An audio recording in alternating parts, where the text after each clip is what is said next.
So which came first of your trilogy? How did the order of the artists work, and like how did you schedule this out? This seems like 3 films in one. How do you do this? Yeah, it was, a little bit of a challenge. We knew we wanted a diverse set of music in the film. So Indigo Girls, they were on our list of, hopefuls that would agree to be in the film, and we're so honored that they are in it, and all of the other artists are in it too. We feel so, it's just great that they all agreed to be in it. Indigo Girls is, they're a really well-known group, right? So they've been around for decades. We didn't necessarily want to, have a preference over one artist over another, but they're a very strong name in the music industry, so we put that one first. The last story with Mike Ford and the hip-hop architect and Talib Kweli, Mike Ford is the hip-hop architect. We had that last. It's a really emotional story. It kind of takes you on quite a journey, and we wanted the audience to come out of the theater feeling, really inspired. And all of the stories are inspiring, but that one has a little extra something in it. The middle story with our jazz artist Vijay Iyer and the fan Garnett Cadigan is so well crafted. I'm very proud of that one. Those 2 individuals are very esteemed in their fields and very intellectual, but I think we managed to tell a really heartwarming story with the 2 of them too. And it was just a nice bridge between the first and the last story.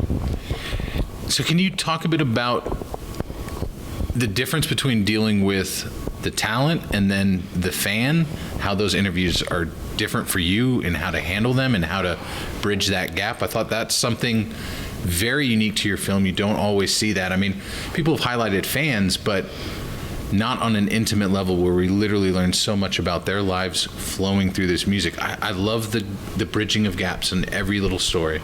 Oh, thank you for saying that. And thank you for noticing that about how we explored the fan relationship. How did we approach the interviews differently? That's a really good question. I think a lot of it had to do with the amount of time that we had. So with the music artists, and often with the fan subjects too, they have a limited amount of time that they have for an interview. In the case of Indigo Girls, we did interview them in California, and then we filmed a performance in Ohio. We're so grateful to have all that time with them, and they were very generous with their time, but we're mindful of what they were able to do with us. All of this is about building trust with your subjects, right? So with the fans, because they're sharing a fair amount about themselves, right? We're asking them to kind of open up their lives to us when we're interviewing them. Those take a little bit more time. Those relationships take a little bit more time, and we want them to feel comfortable with what they're sharing with us. And then often when we're interviewing people, there's different elements of those interviews that deserve a little bit more time to explore. So then we might have, more follow-up interviews because we want to, well, let's go that way with the story, or let's go this way with this story. So it all kind of depends on the person.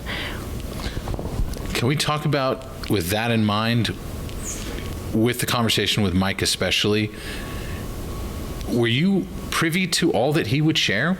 I mean, there seems like that was something that may have taken time just to crack that egg, because I was blown away by that story. I'd never heard of that, never seen it, and I mean, that's more of my music taste than the first 2, so I thought I was aware of things. I'd never heard of that in my life. You're referencing Mike Ford, the hip-hop architect, yeah. Mike Ford and his wife, Gail, are such, I feel like they're almost like family to us in a way. They were wonderful. He was the first story that I found. And I had talked to him about how we were going to be making this film, and I'm not quite sure how I'm going to put all the stories together yet, but we'd like you to be in it. And yeah, I mean, it's a very difficult story.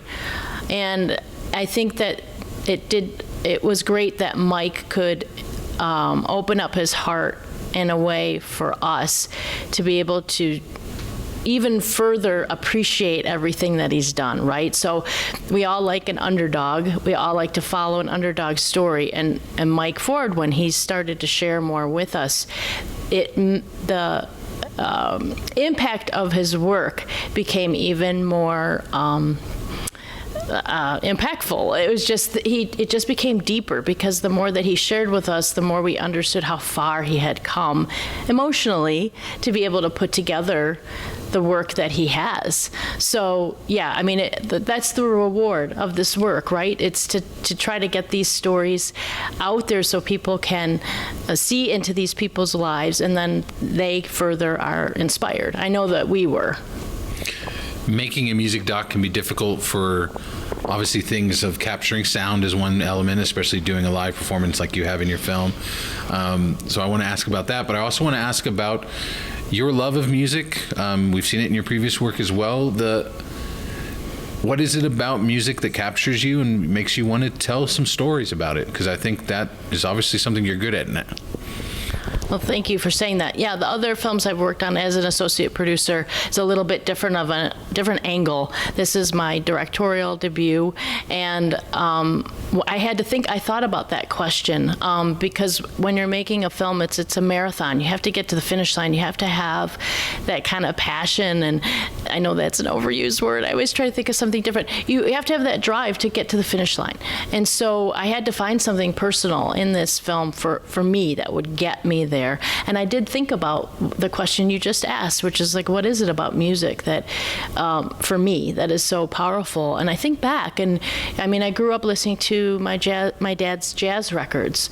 Those are my first, early memories. And then I think about all the points in my life, I think, which is true for everyone, where there's certain musicians and certain artists that kind of help us through life, right? I can remember where I was when I was listening to this in my car at this intersection in this particular place. I mean, music has that kind of power, and that's certainly true for me. I can think of the musicians that helped me through different parts of my life. Miles Davis is one of them. I would wake up every Sunday morning and listen to Kind of Blue, and I don't know what it was about that piece, but it really helped me through some challenging times. So I think that, is what music is for me. It's something that I've, without really having thought about it much before I made this film, it's something that's kind of carried me through my life, and I think that's true for most people. Why'd you title it Mixtape? Yeah, it was hard to come up with an original title. I did that because there's a variety of music in it. I grew up with mixtapes. We exchanged them. My best friend since first grade, who's at this festival with me, she used to make mixtapes for me. So that seemed like a good hook.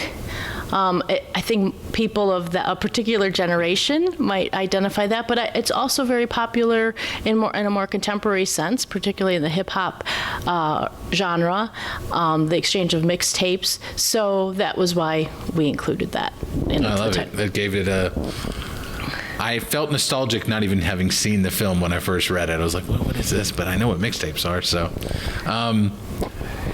As far as we talked a bit about earlier, knowing that you wanted to end it a certain way, how did you know timing-wise? I love how much we spend with them. Especially with Indigo Girls, you kind of allow us to take a while before we even get to talk to them. And I like that it's not something that is just, we're going to get to chat with Indigo Girls.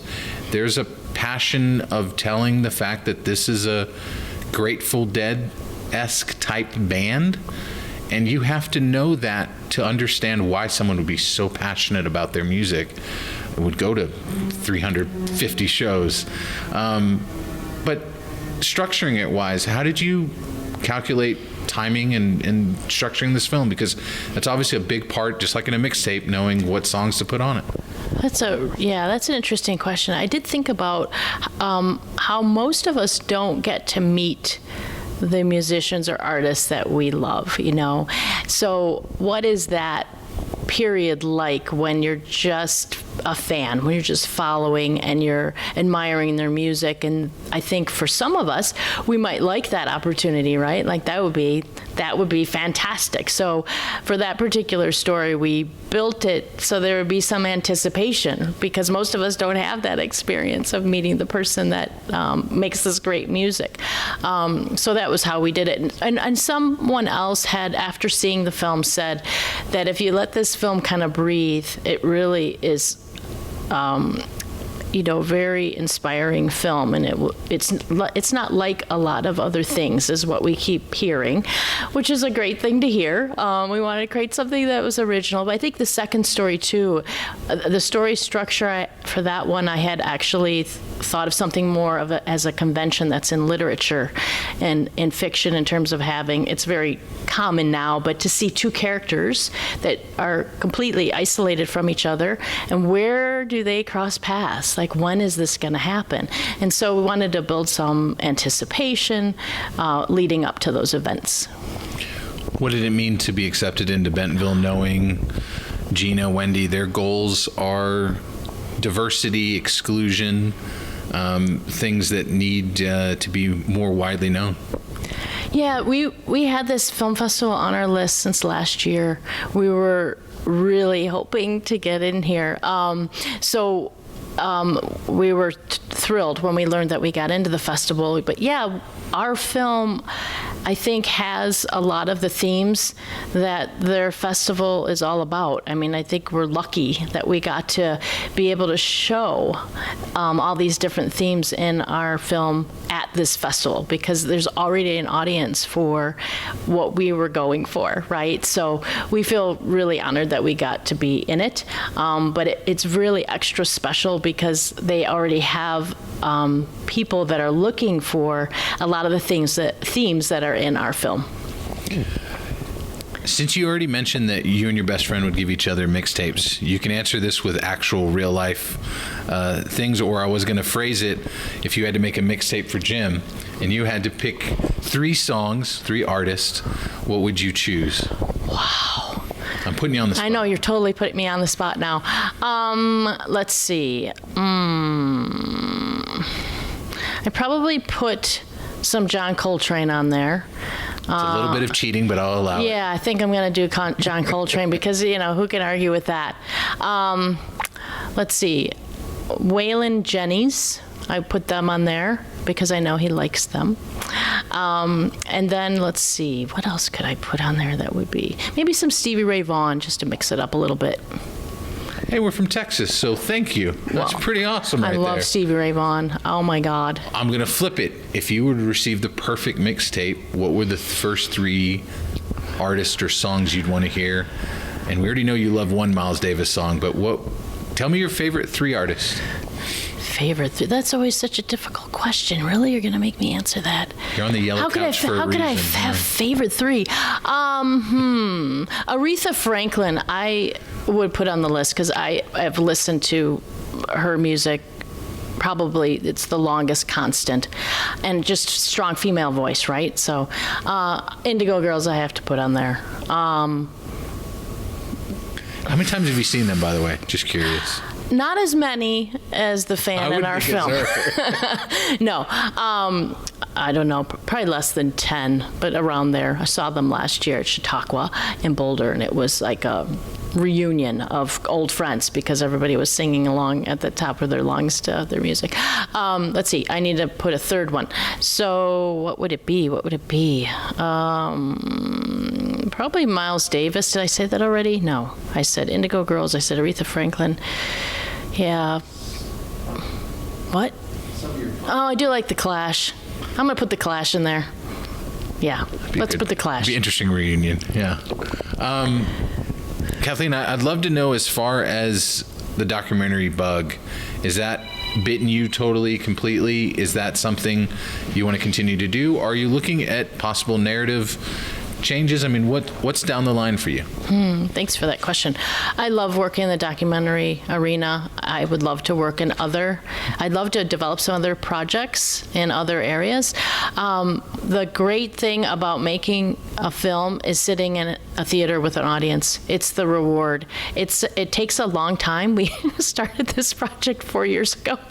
And, 4 years later, we're in the theater with audiences, so that you got to wait, a little while before you have that experience. But there's nothing like sitting in a theater and feeling the room. In other words, when someone laughs where you hope they will laugh, or you can feel, I felt people sigh.